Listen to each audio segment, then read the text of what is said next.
Elle n'avait que 6 ans lorsque sa belle-mère l'a entraînée sur la scène des enchères de fortune. À côté d'elle, sa sœur jumelle tremblait silencieusement, trop jeune pour comprendre le prix mis sur leur vie. La foule restait immobile, paralysée par la peur ou la résignation, personne n'osant intervenir. Puis, sorti du silence, un homme qui n'avait plus que son nom et le cœur brisé s'est avancé et a tout changé. L'ancienne étable dégageait encore une légère odeur de fumier, même si aucune vache n'y était restée depuis des années.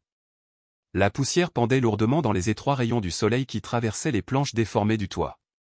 Les barrières rouillées pour le bétail ont été écartées pour former une scène rudimentaire.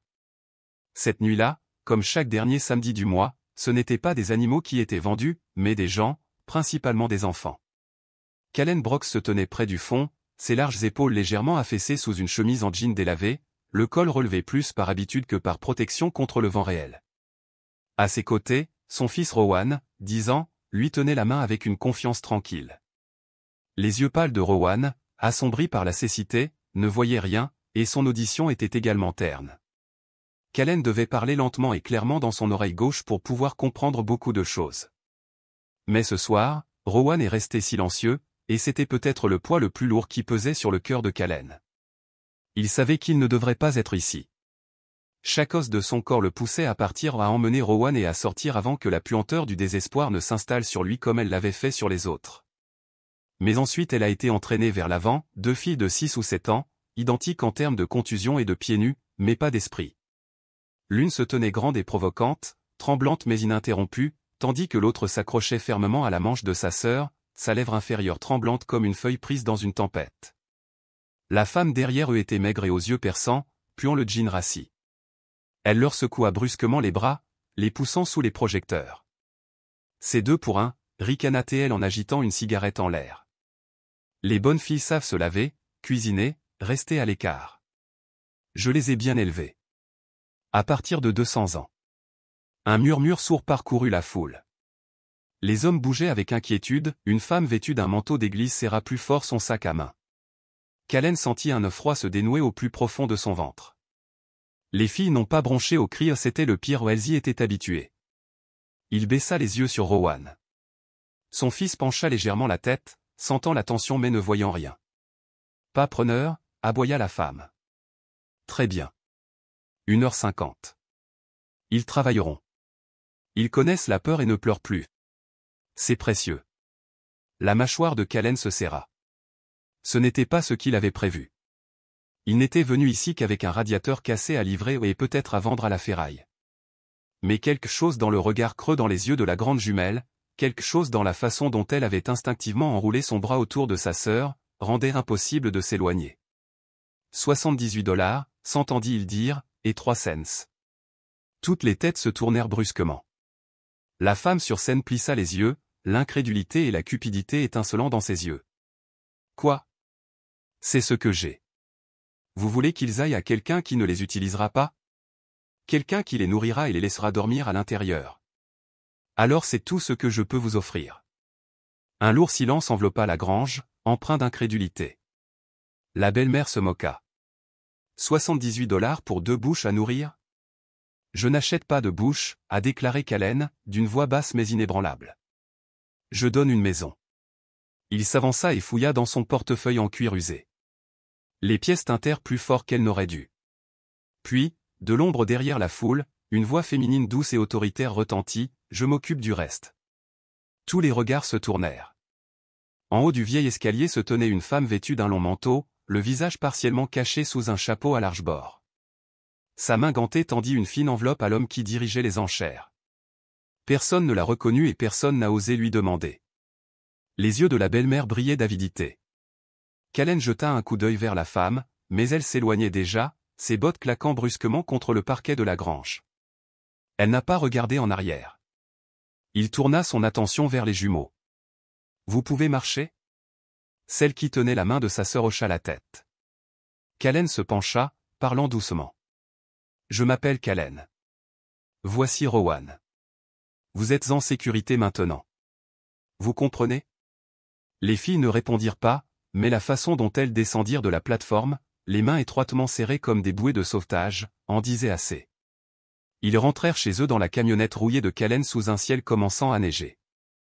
Il donna à Rowan le siège avant et enveloppa les jumeaux dans les deux seules vestes de rechange qu'ils possédaient, toutes deux sentant légèrement la sueur de bois et le diesel. Aucune des deux filles ne parla, mais la plus jeune finit par s'endormir contre l'épaule de sa sœur. Le plus âgé regardait par la fenêtre comme s'il était toujours coincé sur cette plateforme de vente aux enchères. « Comment vous appelez-vous » demanda doucement Callen. La fille aînée hésita. « Aurélia, murmura-t-elle. »« C'est Lyra. »« De jolis noms, » dit doucement Callen. « Vous avez faim, les filles ?» Ils n'ont pas répondu, mais leur silence en disait long. Lorsqu'ils arrivèrent à la cabane 2 pièces, un poêle qui octait les matins froids et une cheminée qui contenait rarement plus que des braises, Callen déverrouilla la porte, alluma le plafonnier et les laissa entrer dans leur nouveau monde. Le salon était petit et usé mais propre. Les livres de Rowan étaient soigneusement empilés sur la vieille table basse, étiquetés en braille et marqués avec des élastiques. Callen regarda les yeux d'Aurélia balayer chaque recoin, évaluant l'espace comme un soldat se préparant à se défendre. « Tu peux dormir ici ce soir » dit-il en désignant le canapé-lit. « Les couvertures sont propres. Je vais préparer quelque chose de chaud. » Aurélia ne bougea pas. Ses doigts effleurèrent le bord du canapé comme s'il allait disparaître. Callen s'accroupit à sa hauteur. « Tu ne me dois rien, dit-il doucement. Tu es juste à la maison maintenant. C'est tout. » Pour la première fois, quelque chose vacilla dans son expression, pas de confiance, mais peut-être un souvenir de ce que l'on ressentait dans une cuisine, en train de faire bouillir de l'eau pour une soupe. Callen regarda par la fenêtre. La neige tombait doucement en nappe. Il pensa à la femme aux enchères, à la façon dont elle parlait, à la façon dont elle avait disparu. Qui était-elle et pourquoi l'avait-elle choisie? Mais ces questions devront attendre.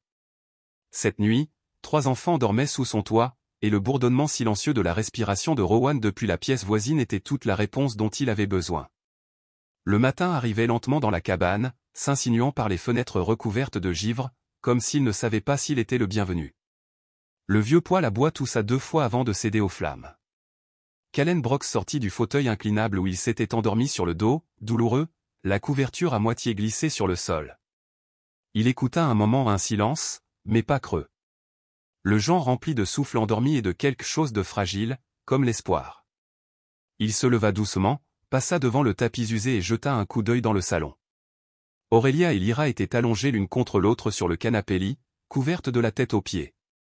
Seule la petite main de la plus jeune sortait, agrippant toujours la chemise de sa sœur même dans son sommeil. Rowan était déjà réveillé, assis les jambes croisées sur le tapis tressé, une main posée sur son livre d'histoire parlant. Même si le livre ne faisait aucun bruit ou ses piles étaient mortes depuis longtemps, Rowan tourna quand même les pages, laissant ses doigts tracer les lignes en relief. « Bonjour, mon pote » murmura Callen en s'agenouillant à côté de lui. « Dors bien ?» Rowan se tourna légèrement, hochant lentement la tête. Callen posa doucement une main sur l'épaule de son fils. « Nous avons des invités maintenant, les filles. Vous vous souvenez ?» Le garçon hocha de nouveau la tête, cette fois un peu plus vite. « Ils feront partie de notre famille pendant un certain temps » a déclaré Callen. « Nous les aidons, ils nous aident. Ça te va ?» La main de Rowan trouva celle de Callen et la tint pendant un moment. C'était toute la réponse dont Callen avait besoin. Dans la cuisine, Callen préparait des flocons d'avoine avec un peu de lait en conserve et une cuillerée de sucre brun qu'il avait gardé pour des vacances qui n'arrivaient jamais. Il dressa la table avec 4 bols fêlés, des cuillères dépareillées et des tasses en fer blanc remplies d'eau tiède. Puis il fit une pause, regarda la chaise vide et ajouta un 5e réglage. Lorsque les filles se réveillèrent, Aurélia fut la première à bouger, écartant doucement les cheveux des yeux de sa sœur et aidant Lyra à s'asseoir. Elle la guida avec l'attention attentive d'une personne beaucoup plus âgée ou quelqu'un qui avait appris que le monde pouvait devenir violent à tout moment, mais qui avait choisi de protéger quelqu'un de plus petit et de plus vulnérable. Cole les salua d'un ton chaleureux et mesuré, en prenant soin de ne pas parler trop fort ou trop doucement. Il leur proposa des flocons d'avoine, posant tranquillement les bols. Lyra regarda le bol avec méfiance et hésita. « Nous n'avons pas besoin de nettoyer quelque chose pour ça, » murmura-t-elle, dubitative. Callen secoua la tête, la rassurant, « Non. » Aurélia plissa les yeux vers les cuillères disposées devant eux. « Ils correspondent, » dit Callen avec un léger sourire. À ce moment-là, Rowan s'assit, attendant déjà à table, ses doigts posés au-dessus de son bol comme s'il pouvait sentir la chaleur qui s'en dégageait. « Allez, » insista Ken en désignant la table. Tous les 5 s'installèrent pour manger ensemble. C'était la première fois que Callen utilisait toutes les places à table depuis le décès de sa femme 6 ans plus tôt. À l'époque, Rowan n'était qu'un bébé. Les chaises supplémentaires étaient devenues froides depuis longtemps, poussées dans les coins où elles prenaient la poussière et ne contenaient plus que du courrier. Maintenant, ces sièges étaient à nouveau remplis où les coudes se frôlaient accidentellement, les regards maladroits étaient échangés à travers les bols de flocons d'avoine. Bien que calme, l'atmosphère était vivante. Au milieu du petit déjeuner, Rowan tapota timidement la table 2 fois, puis 3 fois.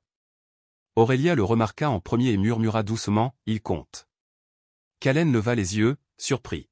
« Tu as compris qu'il tapait comme nous le faisions avant ?» Dans le noir, répondit Aurélia. Un clic signifiait oui, 2 signifiait non et 3 signifiait que je ne sais pas. Callen cligna des yeux, sceptique. « Tu as inventé ça. » Elle hocha lentement la tête. C'était la seule façon de parler quand elle nous enfermait dans le placard. Un lourd silence s'établit entre eux, épais comme une neige soufflée. Callen posa sa cuillère. « Eh bien, peut-être que nous maintenons ce code.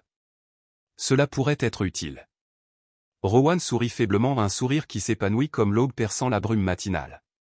Après le petit déjeuner, les enfants participaient aux petites tâches ménagères. Aurélia essuya le comptoir tandis que Lyra balayait le sol sans qu'on le lui demande. Inspiré par ses nouveaux compagnons, Rowan a tapoté 2 fois pour demander s'il pouvait aider à apporter du bois de chauffage. Ils se déplaçaient ensemble comme des gens habitués à tout faire pour survivre, pas de chichi, pas de pieds traînants, juste des mouvements calmes et déterminés et des regards latéraux occasionnels, comme s'ils attendaient une punition qui n'est jamais venue. Callen regardait depuis la porte, le cœur se tordant d'un mélange de chagrin et d'espoir. Cet après-midi-là, il sortit une vieille boîte de couverture et en trouva une à motif de papillon.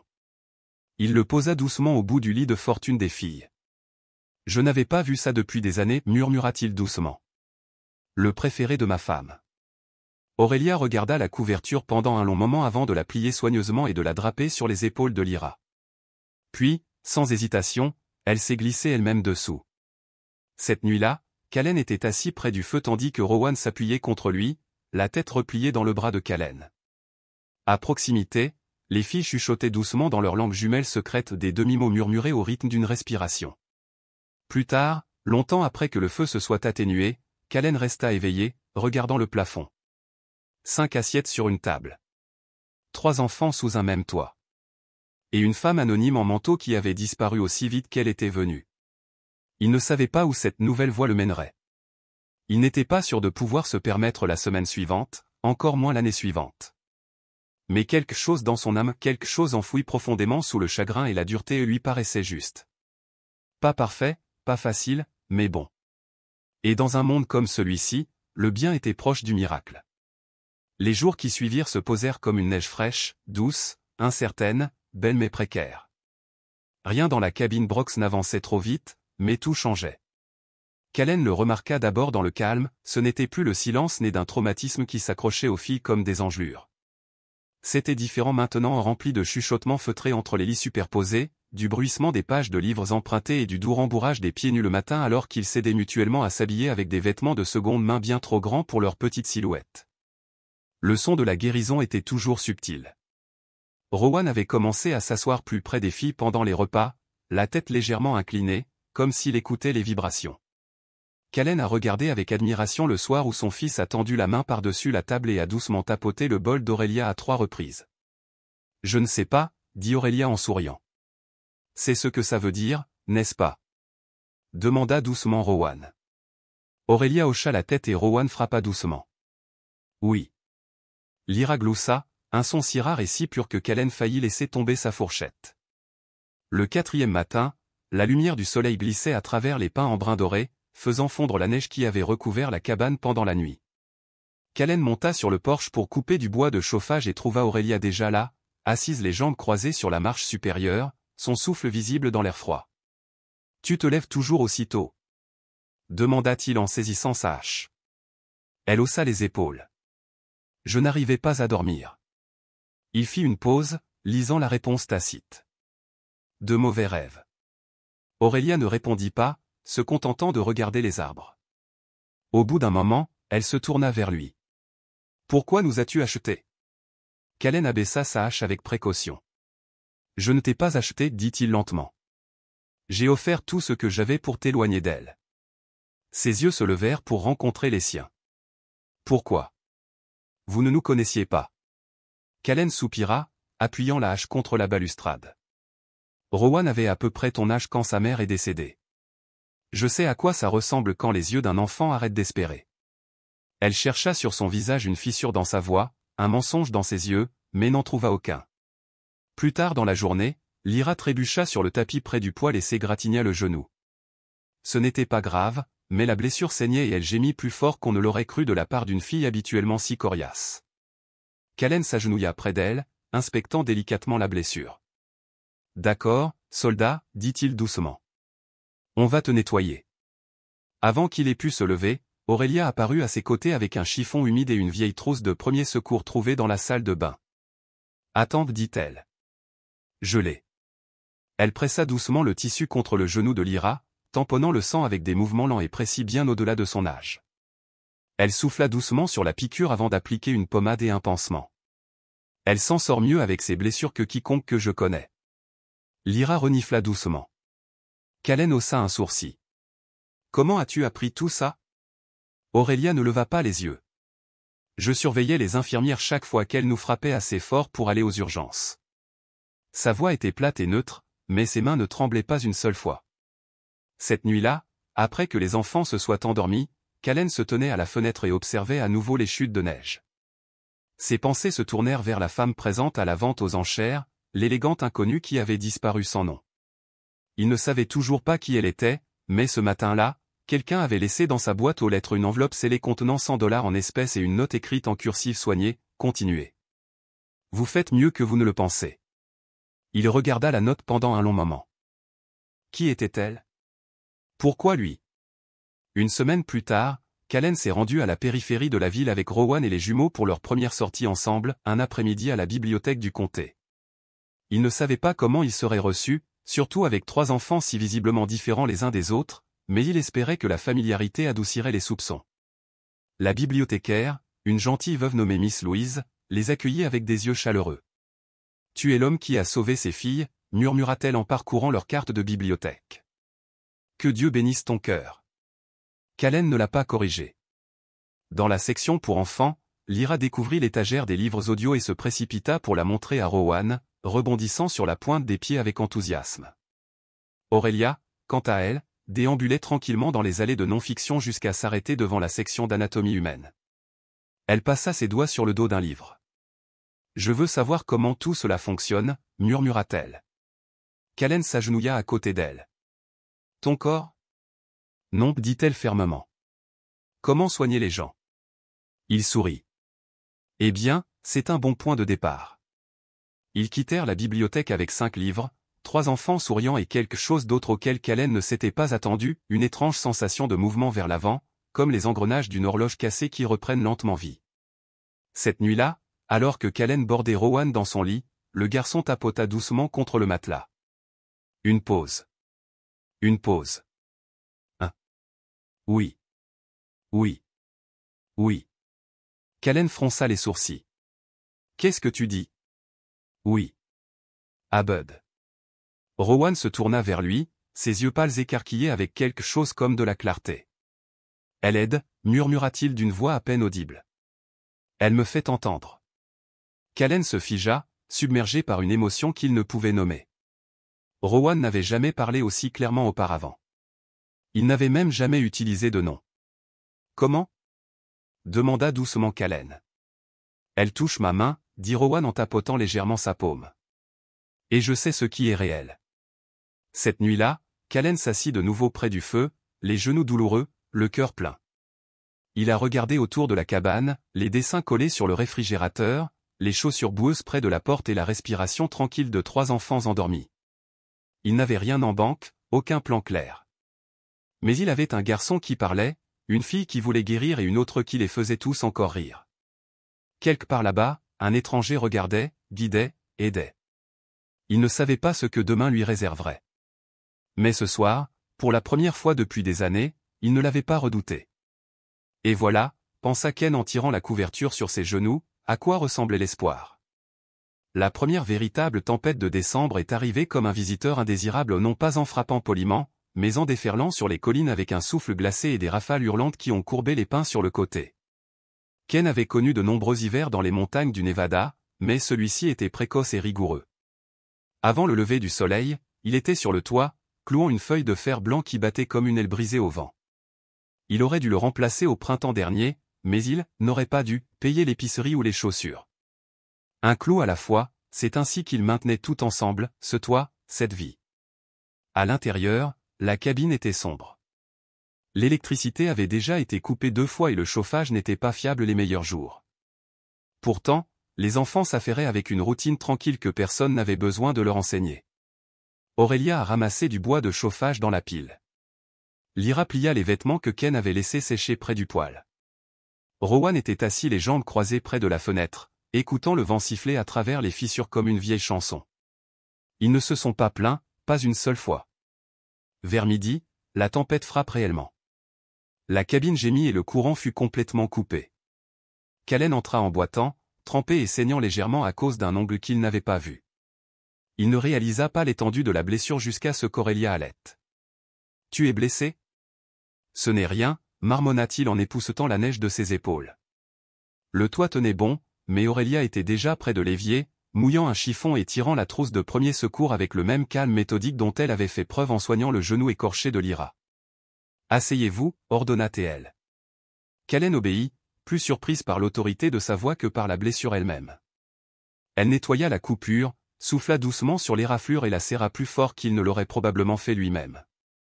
Puis elle le regarda non pas comme un enfant ou comme un adulte, mais comme quelqu'un qui comprenait intimement la douleur. « Vous ne pouvez pas tout faire vous-même. » Il expira longuement et bas. « Quelqu'un doit le faire. » Aurélia pencha la tête. « Pas si quelqu'un m'aide. » En milieu d'après-midi, la cabine était froide, la tempête faisait toujours rage et Ken pouvait sentir la tension monter dans le plancher. Les murs minces ne pouvaient retenir qu'un silence limité avant de se transformer en peur. Il alluma donc toutes les bougies qu'il put trouver, y compris celles parfumées à la cannelle que sa défunte épouse avait achetées des années auparavant mais qu'il n'avait jamais osé utiliser. Il remplit une casserole d'eau, y ajouta des pommes de terre, des lentilles et le reste des carottes, et remua lentement sur le feu. « Ça sent la soupe », dit Lyra avec espoir. « Presque, » répondit Callen. Elle s'appuya contre son bras. « Tu es doué pour prétendre que tout va bien. » Il lui lança un regard de côté. « C'est évident ?» Elle sourit. « Seulement aux gens qui l'ont fait aussi. » Ils mangèrent la soupe par terre près du foyer aux des bols tenus par des mains fatiguées, des cuillères claquant doucement. Il y avait quelque chose de sacré à ce moment-là, 5 personnes se serraient les unes contre les autres, de la vapeur s'élevant dans la lueur vacillante des bougies, le monde extérieur complètement fermé. Rowan tendit la main pendant quelques secondes. Callen fit semblant de ne pas pleurer. Après le dîner, Lyra a sorti un jeu de cartes et a appris à Rowan comment les trier au toucher. Il ne pouvait pas voir les chiffres, mais elle le laissa deviner en comptant les coins et en lisant les motifs au dos. Le club ressemble à une pâte, dit-il en passant ses doigts sur le visage. Et les cœurs sont pour les filles, taquina Lyra. Les garçons ont aussi du cœur, répondit Rowan presque sur la défensive. Callen se tourna vers la cheminée, cachant son sourire. Il ne savait pas où son fils avait appris à dire quelque chose d'aussi profond, mais il en était content. Aurélia était assise à proximité, immobile et silencieuse, feuilletant l'un des livres d'anatomie de la bibliothèque. Elle s'arrêta sur un diagramme de l'oreille humaine, touchant doucement les parties comme si elle essayait de les retracer sur Rowan. « Tu penses que je vais un jour le réparer » murmura-t-elle, sans se rendre compte qu'elle avait parlé à voix haute. Callen regarda. « Vous réparez déjà plus que vous ne le pensez. » Le vent est tombé après minuit. Le courant n'étant pas revenu, Callen trouva une vieille radio dans le placard du fond et tourna le cadran jusqu'à ce qu'il capte le léger bourdonnement d'un bulletin météo, panne de verglas dans 4 comtés, fermeture d'école pour la semaine. Personne ne venait sur la route. Pas avant un moment. Alors ils en ont profité au maximum. Ils construisaient des forts en oreiller et inventaient des histoires. Callen leur a appris à utiliser une boussole, à lire les traces d'animaux dans la neige et à cuisiner des flocons d'avoine sans les brûler. En retour, les enfants lui ont appris à sourire sans culpabilité, à rire sans broncher, à considérer sa maison non pas comme une ruine mais comme un refuge. 3 jours plus tard, alors que la tempête s'apaisait et que le soleil perçait à travers les arbres, une surprise arriva avec le courrier du matin. Emballé dans du papier craft et laissé dans la pile de bois par un inconnu, il contenait un manteau tout neuf pour Aurélia, une paire de bottes en polaire pour Lyra et une montre en braille pour Rowan. Chacun était étiqueté d'un mot écrit dans la même cursive élégante, adressé « à ceux qui traversent les tempêtes le cœur ouvert ». Aucune signature. Aucune adresse de retour. Callen tint le message pendant un long moment, ses doigts effleurant le papier comme s'il pouvait disparaître s'il cligna des yeux. Puis il sourit légèrement et le rangea dans le tiroir où il gardait les autres miracles. Le dégel est venu tranquillement. Un matin de fin janvier, la neige sur le toit en tôle de la cabane s'est détachée dans une pluie douce et humide, glissant en gros morceaux et atterrissant avec un bruit sourd dans la cour. Une goutte s'est formée juste devant la fenêtre de la cuisine lente, régulière, rythmée. Callen le regardait pendant qu'il sirotait son café, une flanelle usée serrée sur ses épaules.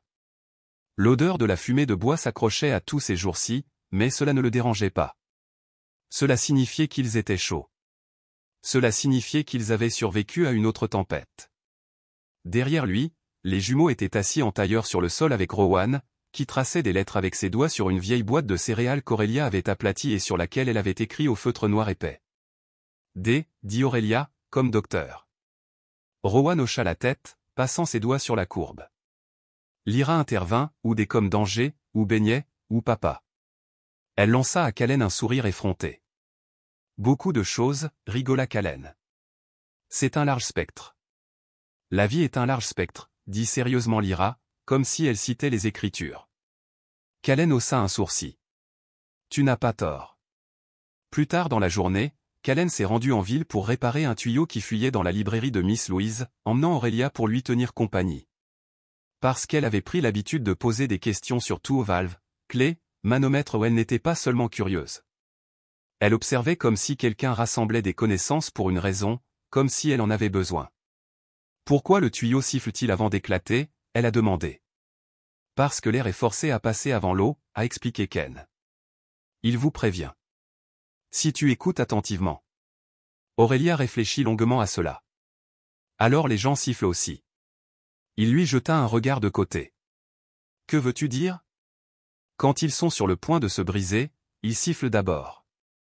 Ils disent des choses acerbes, puis ils pleurent. Callen ne savait pas comment répondre à cela. Elle avait 6 ou peut-être 7 ans maintenant. Il n'en était pas sûr. De toute façon, elle en a trop vu. Après le travail, Miss Louise leur a offert du cacao et une assiette de biscuits à l'avoine.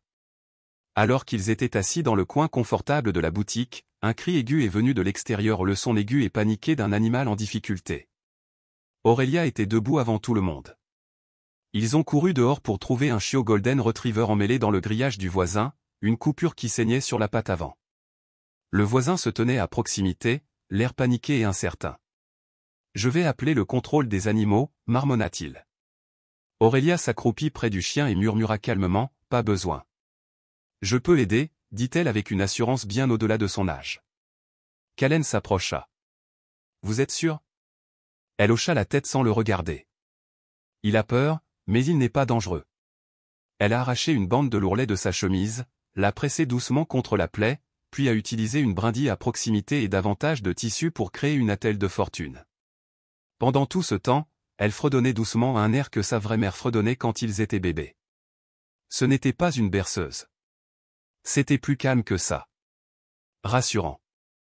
Le chiot a arrêté de trembler. Miss Louise, debout derrière Ken, murmura, « Cet enfant a des mains de guérisseur. » Callen ne répondit pas, mais il sentit quelque chose s'installer dans sa poitrine, quelque chose comme de la fierté mais plus profondément, une révérence. Ce soir-là, alors qu'ils étaient assis près du feu, Aurélia dessina tranquillement dans l'un des vieux cahiers de Rowan. Lorsqu'elle l'a levé, il s'agissait d'un croquis approximatif mais détaillé des os des pattes, des muscles et de l'emplacement de la plaie du chien, tous étiquetés du mieux qu'elle pouvait gérer avec son orthographe limitée. Callen le regarda. « Vous vous souvenez de tout cela dans les livres de la bibliothèque ?» Elle hocha la tête. « Je veux soigner les gens, dit-elle clairement. » Rowan se blottit à côté d'elle, attrapa son dessin et tapota doucement la page. « Un robinet. »« Oui, tu nous soignes déjà, murmura Callen. » Le lendemain matin, un colis est arrivé au pas de camion de livraison, pas de coup à la porte, juste une boîte en carton enveloppée dans du papier brun posée sur le porche comme si elle y avait poussé. À l'intérieur se trouvait un stéthoscope pour enfants tout neuf, une blouse blanche vierge assez petite pour un enfant et un livre intitulé Illuminant, le guide du débutant sur la curiosité médicale. Une note était cachée à l'intérieur dans ce même script élégant. Un cadeau pour la fille qui sait déjà ce que beaucoup d'adultes oublient, que la guérison commence par des soins et non par des références. Callen resta longtemps sur le porche, le mot à la main, tandis que les montagnes étaient silencieuses autour de lui. La neige fondait goutte à goutte des avant-toits. Quelque part, quelqu'un les observait non pas derrière des caméras ou des ombres, mais avec un cœur qui reconnaissait quelque chose qui méritait d'être nourri. Il leva les yeux vers le ciel et sourit doucement. « Merci », murmura-t-il. Quand Aurélia a ouvert la boîte et en a sorti le manteau, elle n'a pas crié ni dansé. Elle n'a pas pleuré. Elle l'a simplement enfilé, l'a boutonné avec de petits doigts et s'est regardée comme si elle savait depuis le début que cela viendrait. Elle était plus grande. « Est-ce que j'ai l'air d'un médecin ?» Rowan leva une main et leva le pouce fermement. « On dirait que tu es né pour ça », a déclaré Callen. Elle hocha solennellement la tête. « Bien. Alors je ferais mieux de continuer. » Cette nuit-là, Lyra s'appuya contre Ken sur le vieux canapé tandis que Rowan traçait des lettres sur son bras. « Pensez-vous qu'Aurélia sera vraiment médecin un jour ?» elle a demandé. « Je pense qu'elle l'est déjà », a déclaré Callen. Lyra sourit. « Moi aussi, je veux être quelque chose. Quelque chose de grand. » « Vous l'êtes déjà. » Elle secoua la tête. « Non, je veux dire quelque chose de fort. Quelque chose qui répond. Quelque chose qui attire l'attention du monde. » Callen pensait à sa voix le matin, à la façon dont elle traduisait les coups de Rowan, à la façon dont elle se comportait comme un petit feu d'artifice dans un bocal en verre. Il hocha la tête. « Tu le trouveras. » Et au fond de lui, il savait déjà, l'une guérirait par ses mains, l'autre par ses paroles. Tous deux étaient des miracles en action. En février, la neige avait pratiquement disparu, laissant derrière elle un monde à moitié enseveli sous la boue et les aiguilles de pin. En ville, les trottoirs étaient mouillés et criblés de vieilles taches de sel. Le petit bâtiment carré de l'école s'affaissait légèrement au niveau du toit, donnant l'impression qu'il avait accueilli plus d'hivers que d'étudiants. C'était le premier jour de Lyra là-bas. Aurélia avait commencé à suivre les cours 2 semaines plus tôt et était déjà devenue l'enfant calme et curieuse que tous les professeurs adoraient. Mais Lyra était différente. Callen lui avait demandé 5 fois ce matin-là si elle était nerveuse.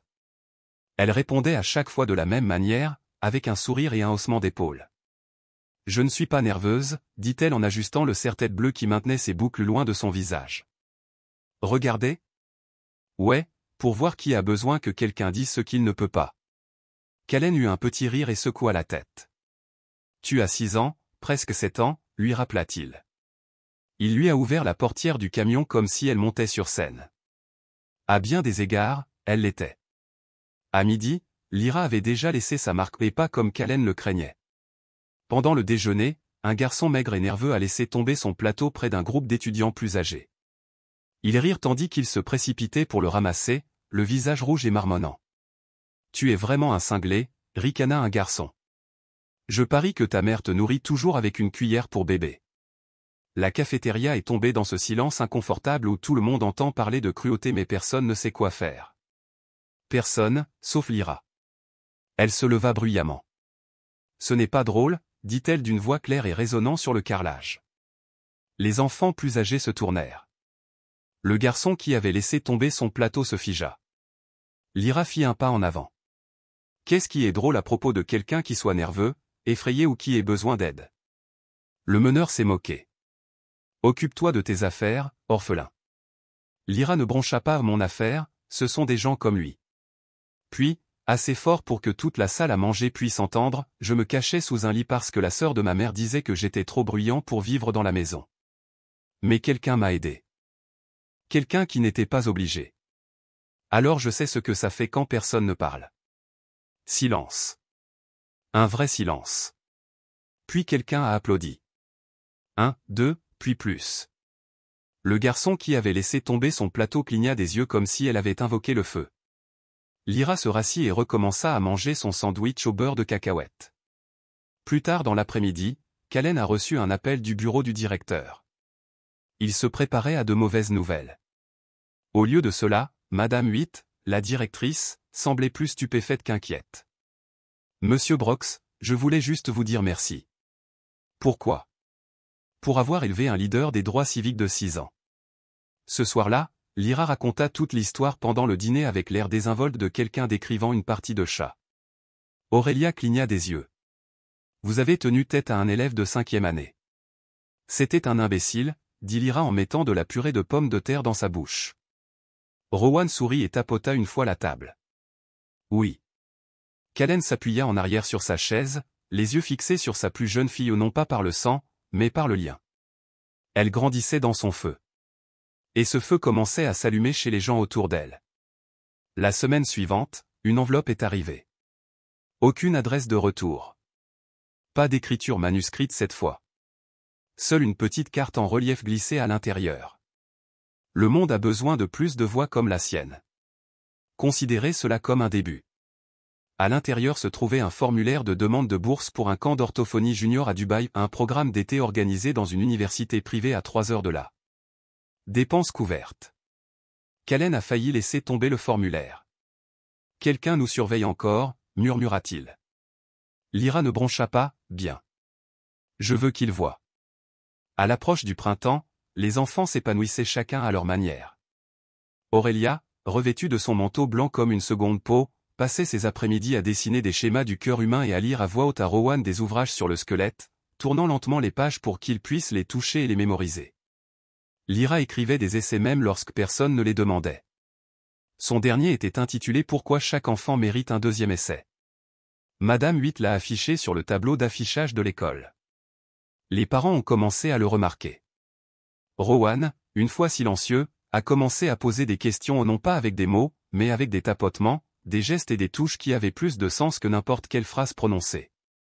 Son monde se déroulait morceau par morceau, guidé en douceur par la présence inébranlable des sœurs qui refusaient de le laisser s'isoler. Colin a passé de nombreuses soirées simplement à les observer, non pas par sentiment de supervision ou de contrôle, mais par un profond sentiment d'émerveillement et d'admiration. Malgré tous les progrès qu'ils faisaient ensemble, une ombre de doute persistait dans son esprit. Des questions sur Vivien, sur la gentillesse mystérieuse de recevoir l'aide de quelqu'un dont il connaissait à peine le nom, lui pesaient. Ce miracle qui s'est produit dans sa vie aurait-il un prix à payer un jour? L'incertitude planait comme une question silencieuse en arrière-plan. Il a gardé l'enveloppe en toute sécurité dans un tiroir aux côtés d'autres. Il ne savait pas où ce fil pourrait mener, mais chaque fois qu'il regardait Lyra audacieuse comme le tonnerre, Aurélia patiente comme la pluie et Rowan, clignant des yeux au vent comme s'il pouvait vraiment sentir à nouveau le monde, il ressentait une certitude inébranlable. Il n'échangerait jamais ses moments ni ses enfants contre rien au monde. Cette nuit-là, alors que le feu dans l'âtre s'éteignait et que les enfants dormaient paisiblement, Ken sortit. Il enroula une couverture sur ses épaules et regarda les étoiles dispersées dans le ciel calme. Les pins étaient immobiles et quelque part, au loin, il sentit une femme qui l'observait dans l'ombre, quelqu'un qu'il n'avait pas vu depuis la vente aux enchères. Non pas comme un bienfaiteur, ni comme un étranger, mais comme quelque chose de bien plus mystérieux et profondément personnel qu'il n'avait jamais osé imaginer. Tout a commencé par un simple reçu. Callen l'a découvert soigneusement coincé entre les pages du livre d'histoire en braille préféré de Rowan, probablement placé la part de petits doigts curieux. Au début, cela semblait insignifiant, un bout de papier laissé par l'une des boîtes de dons qui apparaissaient occasionnellement sur leur porche. Mais celui-ci portait un nom imprimé, attirant toute son attention. Second Light Foundation, disbursement office, pouvait-on lire. En dessous, en cursive délicate et raffinée, était écrit « V. Hartley ». Callen se figea. Hartley. Le nom lui rappelait un souvenir, il l'avait déjà vu une fois, en marge d'un article de presse sur une femme milliardaire qui avait disparu de la vue du public il y a des années. Une entrepreneur technologique devenue philanthrope, elle-même orpheline. Le terme « Second Light » a été murmuré une fois lors d'une réunion du conseil municipal, faisant référence à un fonds discret qui remboursait les dettes en souffrance des enfants de 3 comtés. Il regarda le reçu bien après qu'il ait perdu tout sens. Ses mains sont devenues froides. Il n'avait pas cherché de réponse, mais le moment était peut-être venu. Le lendemain matin, Callen chargea son camion, laissant les enfants sous la garde de Miss Louise, qui était devenue comme une tante honoraire depuis cette première rencontre entre Coco et Cookies. Il a roulé 2 heures vers le nord jusqu'à la ville, où d'imposants bâtiments de verre s'élevaient comme des cascades gelées et où les feux de circulation clignotaient avec impatience au-dessus d'une foule trop occupée pour se remarquer. Il trouva le modeste bureau indiqué sur le reçu à un pâté de maisons calmes du centre-ville, sans aucune pancarte sur la porte, seulement un numéro en laiton et une sonnerie. Lorsqu'il appuya dessus, une voix répondit, « Deuxième lumière. Je cherche Vivien Hartley. » Une pause. « Avez-vous un rendez-vous ? » Je ne sais pas, mais je crois. Je crois qu'elle m'a peut-être sauvé la vie. J'aimerais juste 5 minutes. Une autre pause plus longue. Entrez. À l'intérieur, le hall était propre et silencieux. Une douce musique de piano flottait depuis un endroit invisible, s'installant doucement dans le silence. Une femme en costume anthracite le salua. « Monsieur Brox ?» Il hocha la tête. Elle ouvrit une porte en verre dépoli et lui fit signe de passer. Mademoiselle Hartley ne rencontre pas beaucoup de monde, mais elle a demandé à être avertie si quelqu'un venait la chercher directement. La gorge de Ken se serra. Pourquoi ? Il faudra lui demander. Vivien Hartley était assise derrière un bureau en chêne pâle, entouré de fenêtres donnant sur la périphérie tranquille de la ville. Elle était plus âgée que sur la photo dont il se souvenait, la quarantaine, peut-être la cinquantaine, mais son visage conservait la même netteté et la même immobilité. Pas de maquillage, pas de bijoux, juste un simple pull et un pantalon. Ses cheveux étaient soigneusement tirés en arrière. Devant elle était assise une tasse de thé intacte. Lorsque Callen entra, elle se leva lentement. « Monsieur Brox, » hésita-t-il, « vous me connaissez.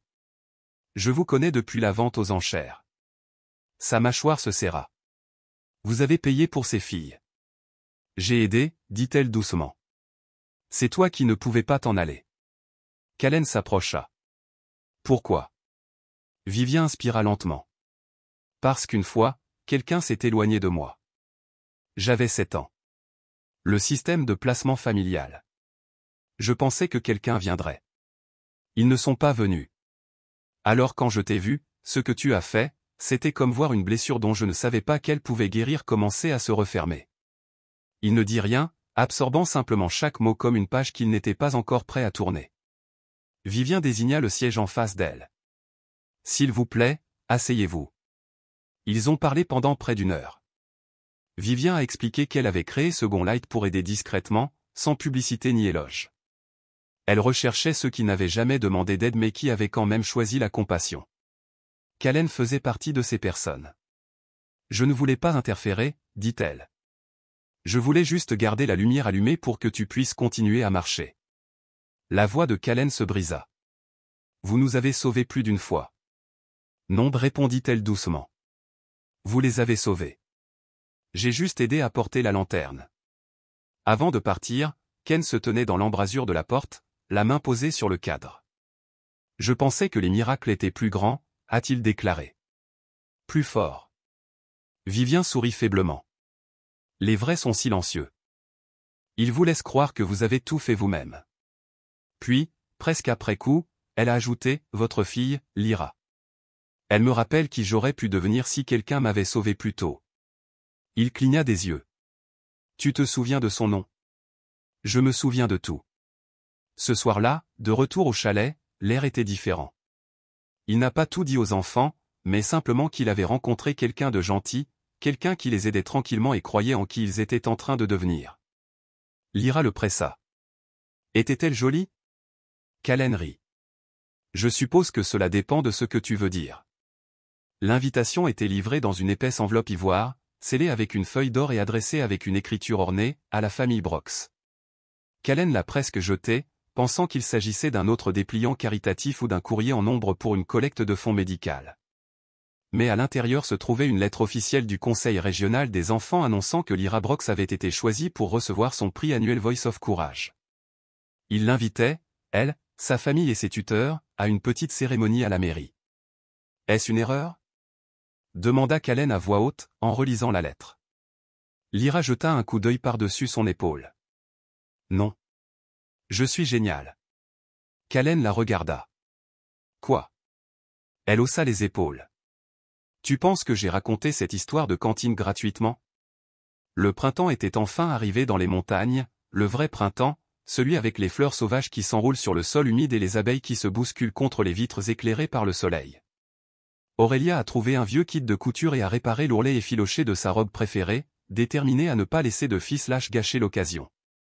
Rowan a essayé 3 chemises avant qu'Aurélia ne l'aide à en choisir une avec de minuscules boutons blancs et un col qu'il appelait « le genre qui démanche ». Colin, de son côté, sortit la seule veste qu'il possédait qui n'était pas en flanelle et pria pour qu'elle lui aille encore. Il ne l'avait pas portée depuis le baptême de Rowan. Elle était maintenant serrée aux épaules, mais ça ferait l'affaire. Lorsque Vivian Hartley a entendu parler de la cérémonie, elle a proposé d'envoyer un tailleur, mais Callen a refusé. Nous avons tout ce dont nous avons besoin. La salle du comté était grandiose dans ce style américain classique, des piliers blancs, de larges marches et une légère odeur de cire de citron et de vieux papier persistant dans les murs. L'auditorium pouvait accueillir une centaine de personnes, peut-être plus, et ce soir-là, toutes les places étaient occupées. 5 d'entre eux étaient assis ensemble au premier rang en 5 sièges, une famille. Lyra était assise au milieu, tripotant la lanière de ses sandales et murmurant des blagues à Rowan, le faisant rire de rire. Aurélia était assise grande et silencieuse, sa blouse blanche soigneusement pliée sur ses genoux même si elle ne la portait pas. Callen posa ses mains sur ses genoux, les nerfs lui picotant derrière le col. Il était fier, profondément, mais inquiet sous les projecteurs. Il n'avait jamais aimé la reconnaissance, il était plus à l'aise de se cacher sous un tuyau cassé que de se tenir sous des lumières vives. Puis ils appelèrent Lyra. Elle s'est dirigée vers le podium avec la confiance d'une personne 3 fois plus âgée.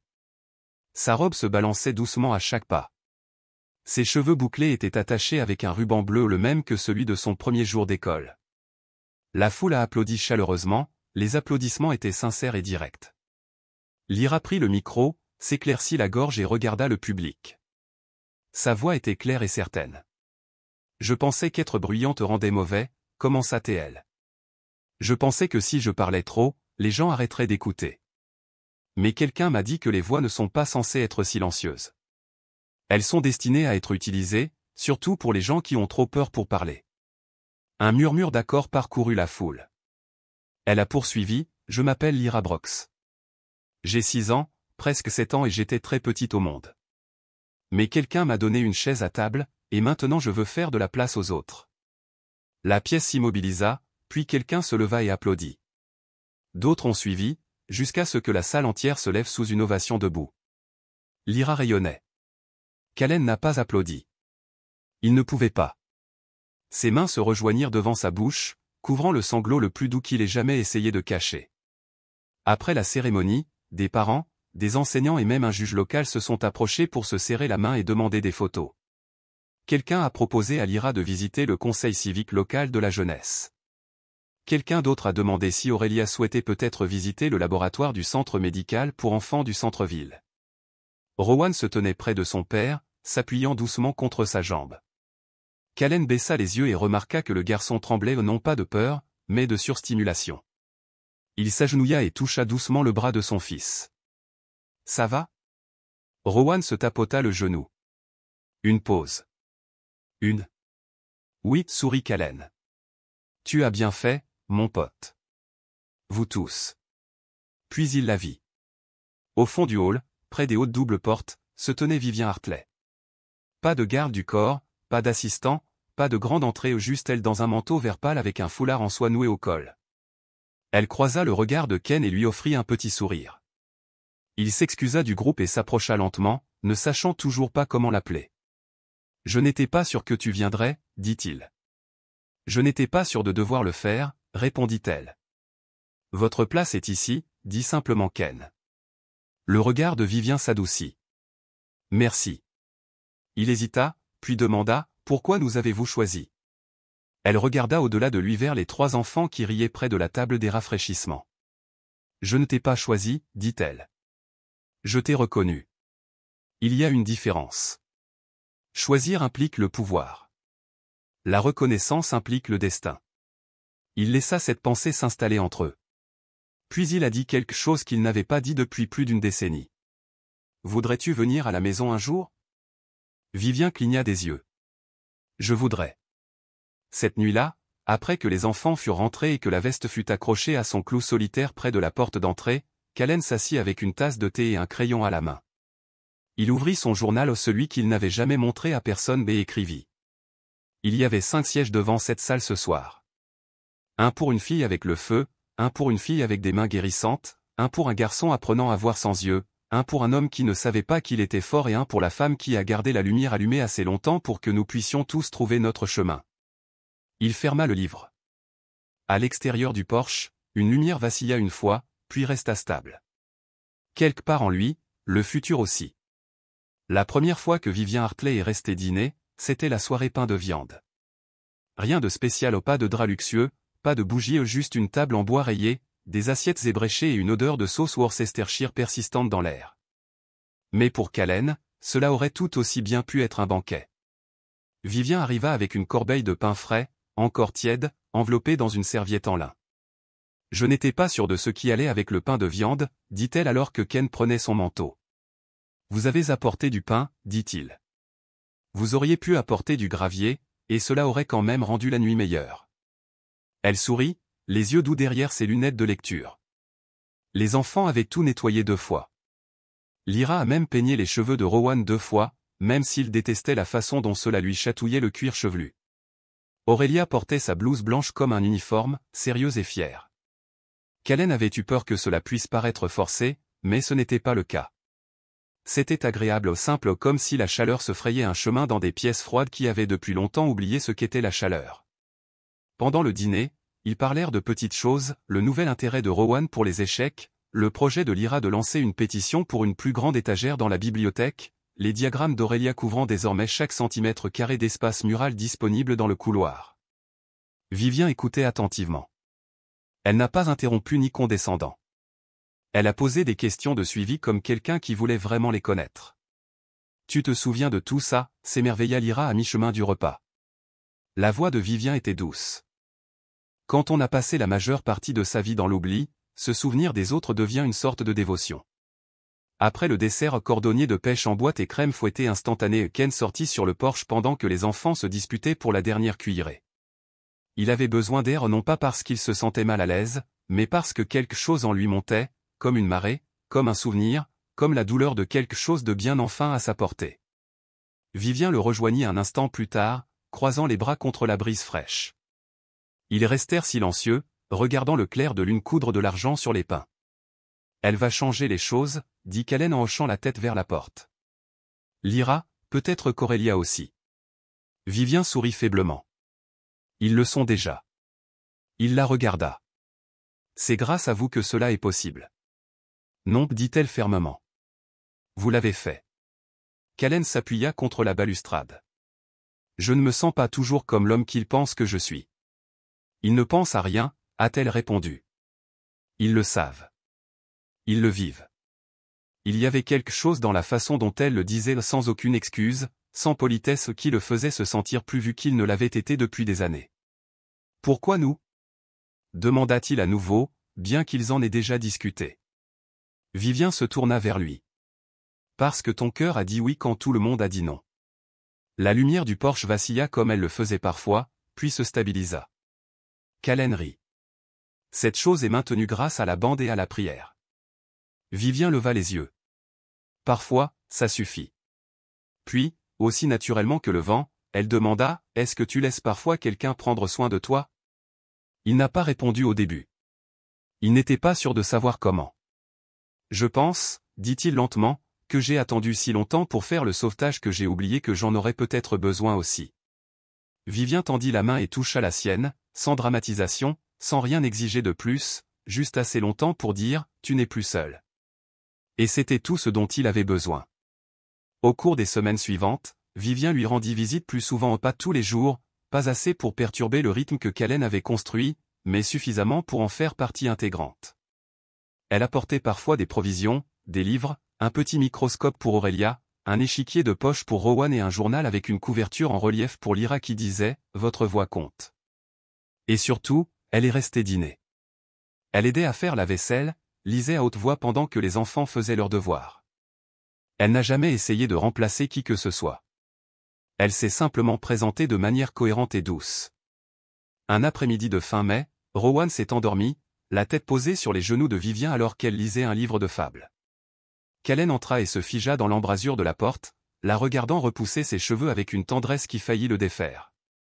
Vous savez, dit-il doucement, il ne s'endormait jamais en présence de gens, pas même avec moi quand il était petit. Vivien leva les yeux. Alors je ne bougerai pas. Callen traversa la pièce, s'assit à côté d'elle sur le sol et expira un souffle qu'il n'avait pas réalisé qu'il retenait.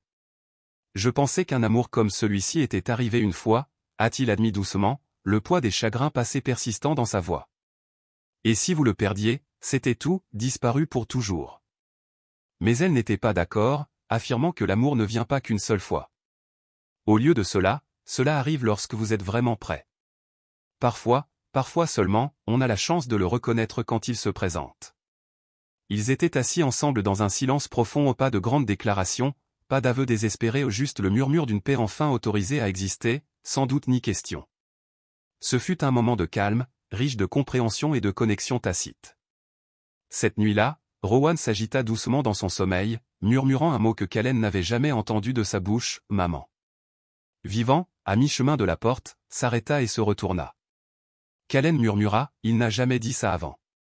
Elle cligna des yeux, les larmes menaçant de couler, puis réalisa que ce n'était pas forcément à elle qu'il faisait référence. Callen sourit doucement, se disant que c'était peut-être quelque chose de plus profond qu'il ressentait cette nuit-là, la sécurité, la présence, l'amour. Elle s'attarda encore un moment sur le porche, puis laissa la lumière allumée derrière elle, comme elle le faisait toujours. La fin de l'année scolaire a apporté une soudaine vague de premières. Rowan a vécu son premier spectacle en classe, se tenant avec confiance devant sa classe aux côtés d'Aurélia alors qu'il récitait un poème qu'ils avaient mémorisé ensemble. Même s'il ne pouvait pas voir les visages dans la foule, il pouvait sentir la chaleur des applaudissements qui l'entouraient, comme la lumière du soleil baignant doucement sa peau. Lyra a reçu sa première invitation officielle à rejoindre l'équipe junior de discours au niveau de l'État. Son essai, Guide pour les enfants calmes qui aiment être bruyants, avait été publié dans le journal local, inspirant une vague de lettres de lecteurs 2 fois plus âgés que son âge, touchés par sa perspicacité et sa voix. Aurélia a réalisé son premier modèle d'anatomie, minutieusement reconstitué à partir de carton, de ficelles et d'une immense patience. Son professeur a chuchoté à Callen lors du ramassage, « c'est l'enfant la plus concentrée que j'ai jamais rencontrée ». Mais ce qui a le plus surpris Callen, c'est la lettre qu'Aurélia lui a remise un mercredi après-midi pluvieux. « C'est pour toi », dit-elle simplement, en le glissant dans la poche de sa chemise en flanelle avant de partir préparer du thé pour Rowan. Cette nuit-là, après que tout le monde se soit couché, Callen déplia la lettre et la lut sous la lumière vacillante de la vieille lampe dans le coin. « Cher papa, je t'appelle ainsi maintenant parce que c'est ce que tu es. Tu ne nous as pas choisis dans un catalogue ni emmenés parce que c'était facile. Tu es entré dans un feu et tu n'as jamais regardé en arrière. Et je pense que c'est ça être père. Vous ne nous avez pas seulement donné une maison. Vous nous avez donné l'espace pour devenir des personnes. » Rowan peut désormais entendre le monde, non plus avec ses oreilles, mais avec ses mains et son cœur. Lyra crie quand ça compte et écoute quand ça compte. Et moi? J'apprends à réparer les choses. Je pense qu'un jour, je soignerai aussi les gens. Mais seulement parce que tu as d'abord réparé quelque chose en moi. Merci d'avoir choisi la voie difficile, d'être resté. De nous avoir appris à rester, nous aussi. Amour. Aurélia Callen.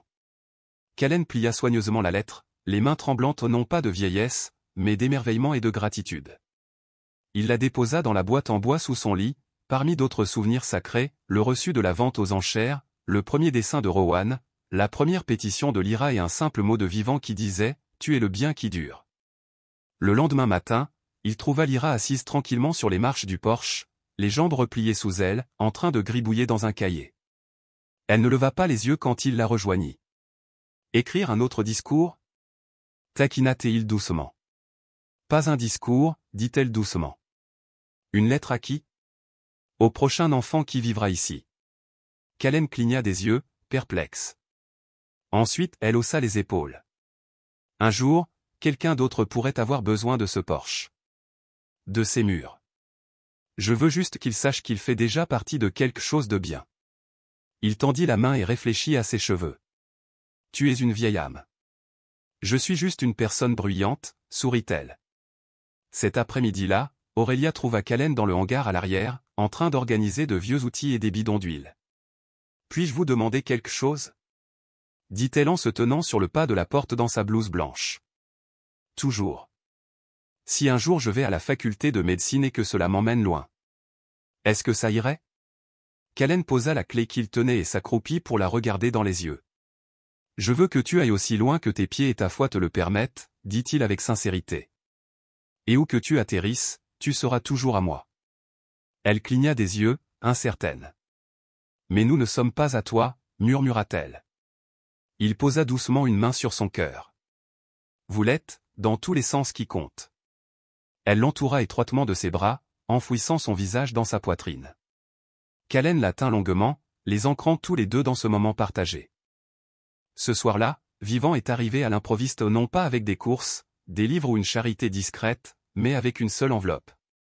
C'est arrivé aujourd'hui, dit-elle, sa voix portant un poids qu'elle n'avait pas auparavant. Callen l'ouvrit lentement, en analysant le contenu. Un avis légal, tutelle parentale complète accordée à Callen Brox pour Aurélia et Lyra. C'était chose faite. Fini les arrangements temporaires. Plus de paperasse. Plus besoin d'attendre. Il leva les yeux vers Vivant, stupéfait. Vous avez rendu cela possible, a-t-il déclaré. Non, répondit-elle doucement. Vous l'avez fait. Ses yeux brillaient. Votre famille maintenant, a-t-elle ajouté. Callen hocha la tête, la voix pleine d'émotion. Toi aussi, hésita-t-elle. Je n'aurais jamais pensé que je serais à nouveau impliqué dans quelque chose. Tu n'es pas inclus, corrigea-t-il en lui prenant doucement la main. Vous êtes impliqué.